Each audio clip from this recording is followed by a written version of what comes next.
आज के क्लास में आप सभी का स्वागत है। पीछे के क्लास में हम लोगों ने क्या पढ़ा था? मुगल कालीन साहित्यों के बारे में हम लोग पढ़ा था। हम लोग पढ़ क्या रहे हैं?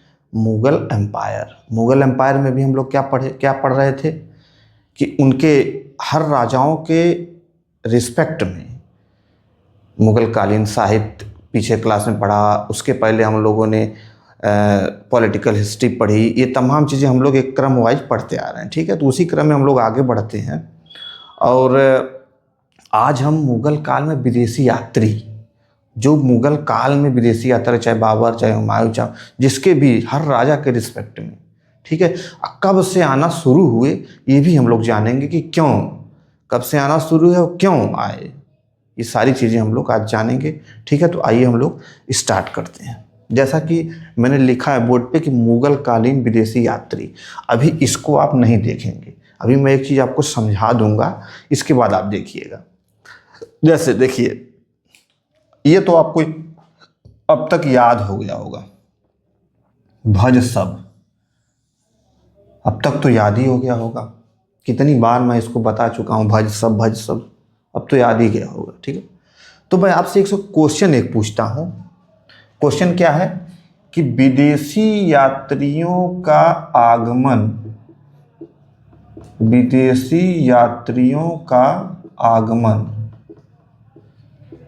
किस मुगल बादशाह के समय शुरू हुआ?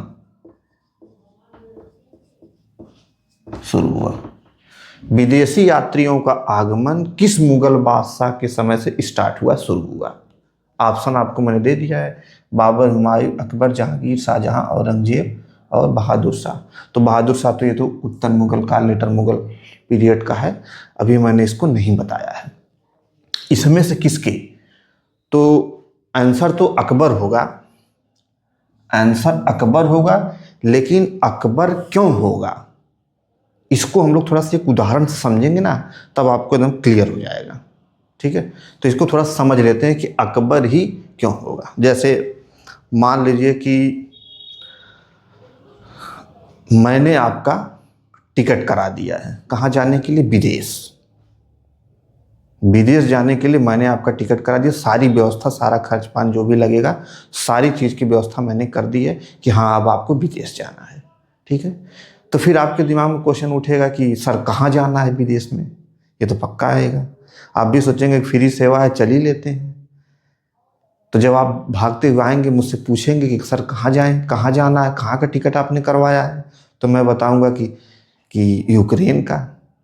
तब आपका मन खिन्न हो जाएगा कि साला यूक्रेन कौन जाएगा, अभी वहाँ पे रूस और यूक्रेन का चल रहा है, कोई बम गिर गया तो कहानी ख़त्म हो जाएगी।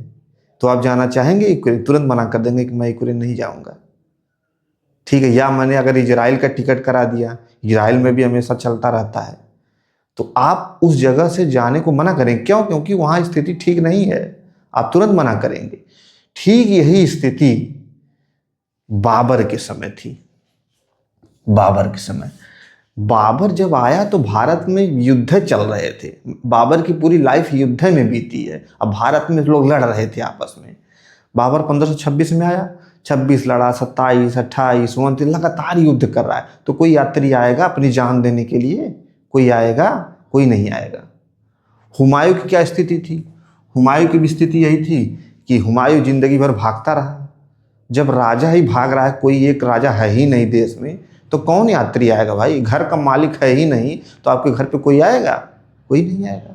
जो बेवकूफ़ होगा वही आएगा, ठीक है। तो हुमायूं के समय, अब अकबर के समय स्थिति ये हो गई कि अकबर ने पूरे राज्य को, पूरे भारत को कंसोलिडेट किया।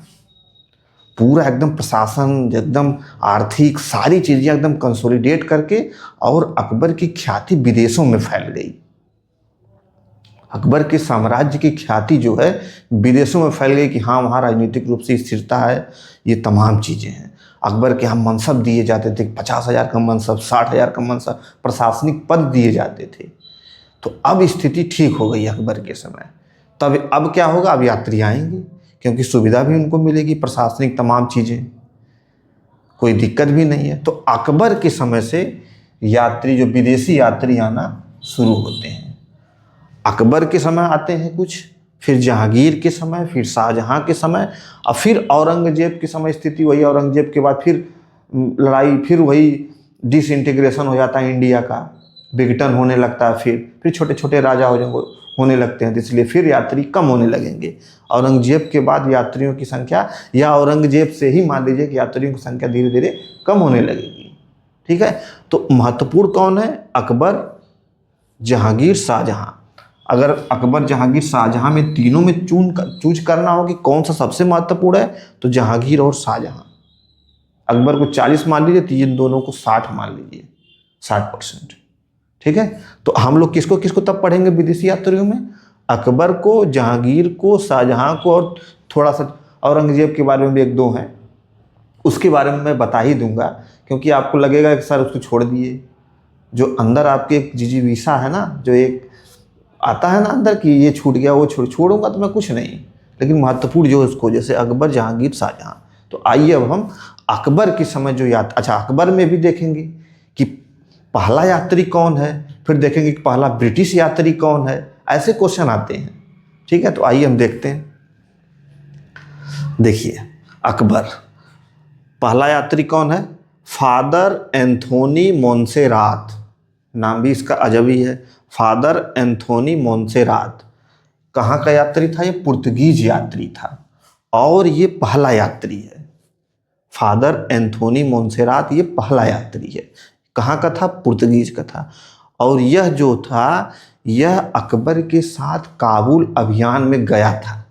यहाँ पे मैंने लिखा है ना, काबुल अभियान में अकबर के साथ यह गया था। तो अब इसको बस इतना लंबा नाम है, तो इसमें एंथोनी ऐसे मोंसेरात करके याद कर लीजिए।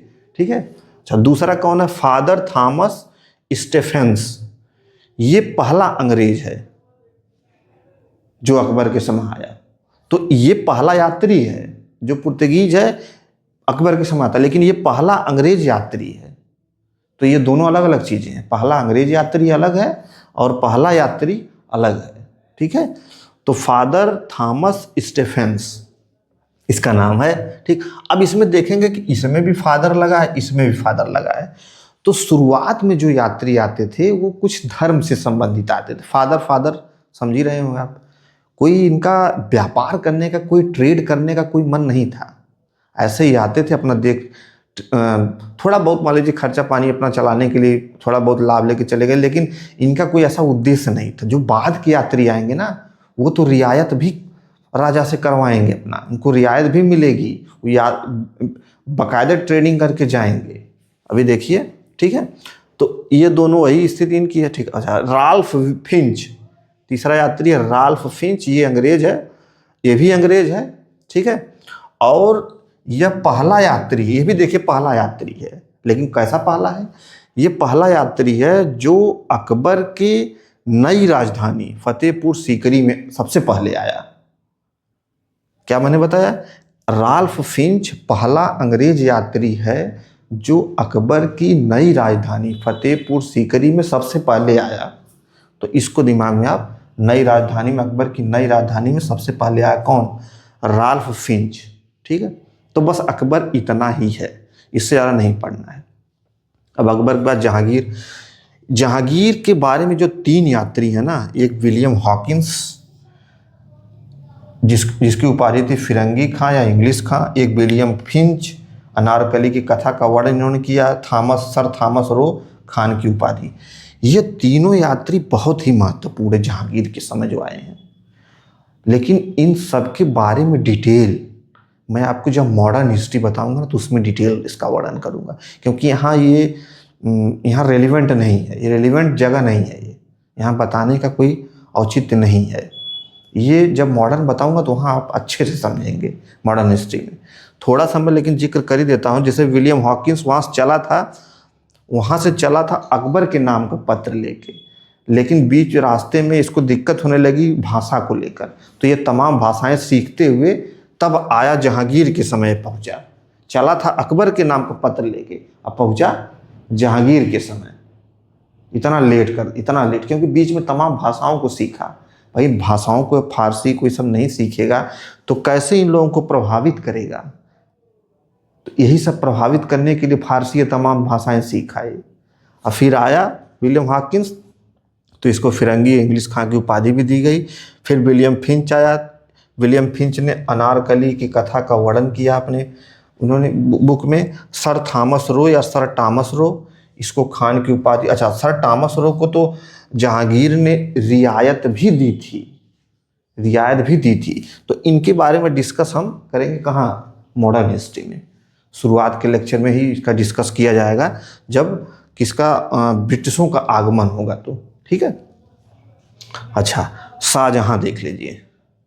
शाहजहां में इसका जिक्र तो मैं बहुत बार कर चुका हूँ। पीटर मुंडी नाम का एक यात्री आया था, अकाल पड़ा था, मुंडा हो गया, ये सारी चीज़ें मैं बता चुका हूँ। 1632 में आया था शाहजहां के समय।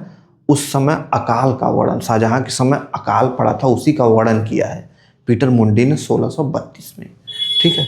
अच्छा, और 3 यात्री हैं। बैप्टिस्ट ट्रेवर्नियर, ये फ्रांसीसी यात्री है, ये एक हीरा व्यापारी थे।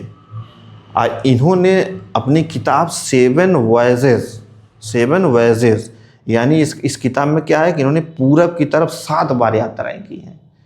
ग्लोब अगर आप उठाएंगे तो उसमें ईस्ट की तरफ इन्होंने 7 बार यात्राएं की, और उसमें सबसे ज़्यादा भारत की यात्राएं की हैं। कौन? बैप्टिस्ट ट्रेवर्नियर। ट्रैवल इन इंडिया भी एक इनकी बुक है, ठीक। तो इस बुकों में यही सब वर्णन इन सब का है, किसका, कि भारत की यात्रा की, भारत का क्या स्थिति थी, भारत के बारे में उस समय भारत की तमाम चीज़ों का वर्णन ये लोग किए हैं। निकोलो मनुची, ये एक इतालवी था और यह तोपची था। तोपची तो किसके सेना में सम्मिलित था? दारा सिकोह की सेना में सम्मिलित था। दारा सिकोह की सेना में शामिल था, उसी में तोपची था। और जब दारा सिकोह हार गया तो अब इसको स्थिति ये क्या करे, तो ये क्या किया कि तोपची से चिकित्सक का पेशा अपना लिया बाद में। पहले ये क्या था, तोपची था। जब दारा सिकोह हार गए तो फिर ये क्या किया, चिकित्सक का पेशा अपना लिया। चिकित्सा नहीं, चिकित्सक का पेशा अपना लिया और इसी तरह अपना फिर चलता रहा। अच्छा, स्टोरिया डी, अच्छा इसने भी वर्णन किया है कि दारा जो उत्तराधिकार का युद्ध हुआ था ना शाहजहां के पुत्रों में, उसका भी वर्णन ये निकोलो मनुची ने किया है, ठीक है। स्टोरिया डी मोगोर ने एक किताब है, स्टोरिया डी मोगोर, ये निकोलो मनुची ने लिखा है। इसमें सारा वर्णन किया स्टोरिया डी मोगोर में कि उत्तराधिकार के युद्ध में क्या था क्या नहीं, तमाम चीज़ों का वर्णन किया है। इसी तरह आगे है फ्रांसिस वर्नियर, ये एक फ्रांसीसी यात्री था, ये प्योर चिकित्सक था। ये तो बाद में बन गए, डर की मारे तोपची थे, फिर बाद में किसी तरह चिकित्सक बन के अपना पेशा, ये चिकित्सक था ही, प्योर चिकित्सक था ही। ये उत्तराधिकार के युद्ध का वर्णन करता है, ठीक है। और उस समय औरंगजेब के समय की स्थिति, किसानों की औरंगजेब के समय स्थिति का वर्णन करता है कि किसानों की दयनीय स्थिति हो गई थी। क्यों दयनीय स्थिति हो गई थी? औरंगजेब ने कर इतना बढ़ा दिया था, किसान अपना खेत वो छोड़ के भाग रहे थे सब, तो उसी का वर्णन ये किया है, ठीक है। कश्मीर के साल का उद्योग का वर्णन, तो अब ये फ्रांसिस को कई साल रहा भारत में, तो घूमा फिरा, तो वहाँ पे कश्मीर के साल का उद्योग का भी वर्णन किया है अपनी किताब में। बनारस की तुलना एथेंस से की है, इसने जो है फ्रांसीसी वर्नियर ने बनारस की तुलना एथेंस से की है। अच्छा, एक छोटा सा और बच गया, औरंगजेब। औरंगजेब में 2 हैं, हालांकि बहुत इंपॉर्टेंट नहीं है। एक इटली का वैद्य गोमल करेरी आया था, इटली का वैद्य है, वैद्य नहीं वैद्य। और एक फ्रांसीसी था जान डी थेवेनाट। 2 यात्री थे औरंगजेब के समय, इटली का वैद्य गोमल करेरी और फ्रांसीसी यात्री जान डी थेवेनाट, 2 लोग थे। तो महत्वपूर्ण तो ये William Hawkins, sir Thomas Roe और ये अकबर के समय के बाकी ये निकोलो मनुची। पूछा जाएगा कि उत्तराधिकार का युद्ध का वर्णन किसने किया है, तो आप निकोलो मनुची टिक लगा सकते हैं। फ्रांसीसी वर्नियर ने भी किया है। यह देखिए, उत्तराधिकार के युद्ध का वर्णन, इसने भी उत्तराधिकार के युद्ध का वर्णन किया है। इसने भी उत्तराधिकार के युद्ध का वर्णन किया है। उत्तराधिकार का युद्ध किसके किसके बीच हुआ? तो शाहजहां के पुत्रों के बीच हुआ, औरंगजेब, दारा सिकोह, तमाम लोगों के बीच में, ठीक है। और बैप्टिस्ट ट्रेवर्नियर तो ये पूरा इन्होंने एक किताब लिखी है 7 वॉयजेज, इसमें उन्होंने वर्णन किया है कि मैंने पूरा तरह 7 बार यात्राएं की, उसमें अधिकांश यात्रा भारत की थी। ट्रैवल इन इंडिया भी एक पुस्तक लिखी है, ठीक है। तो ये तमाम चीज़ें, अब देखिए मुगल कालीन विदेशी यात्री बस यही इतना ही है, इससे ज़्यादा नहीं पढ़ना है, ठीक है। इसको वीडियो पॉज करके आप, एक बार मैं हट जा रहा हूँ, आप वीडियो पॉज करके इसको नोट कर लीजिएगा, ठीक। तो आज का लेक्चर यहीं पे हम लोग समाप्त करते हैं, क्योंकि मुगल कालीन विदेशी यात्री में बस इतना ही है। अच्छा, ये जो 3 है इनकी कहानी थोड़ा लंबी स्टोरी है, और ये लंबी स्टोरी जब मॉडर्न पढ़ाऊंगा उसमें बताऊंगा तो आपको ठीक भी रहेगा, वहाँ उचित है, रेलिवेंट वहीं पे है बताना, इसलिए मैंने इसका नहीं बताया। थोड़ा सा मैंने बताया भी कि विलियम हॉकिंस चला था, फिर अकबर का पत्र लेके चला था, फिर पहुँचा जहांगीर के समय, तो ये चीज़ बताई मैंने, ठीक है। तो ये मुगल कालीन क्या है, विदेशी यात्री है, कौन कौन विदेशी यात्री आए। अब क्या क्या बचा है, संगीत बचा है, चित्रकला और मनसबदारी व्यवस्था। मुगल काल में 3 टॉपिक और बचे हैं, मुगल कालीन चित्रकला, मुगल कालीन संगीत और मनसबदारी व्यवस्था। 3 टॉपिक और है, लेकिन वो हम लोग अगले लेक्चर में पढ़ेंगे, ठीक है। तो ये लेक्चर को देखिए, क्वेश्चन सॉल्व करिए, नहीं आता है, दिक्कत होती है तो आप कमेंट करके पूछ भी सकते हैं, ठीक है। तो आज का लेक्चर हम लोग यहीं पे समाप्त करते हैं, मिलते हैं आपसे अगले क्लास में। Thank you.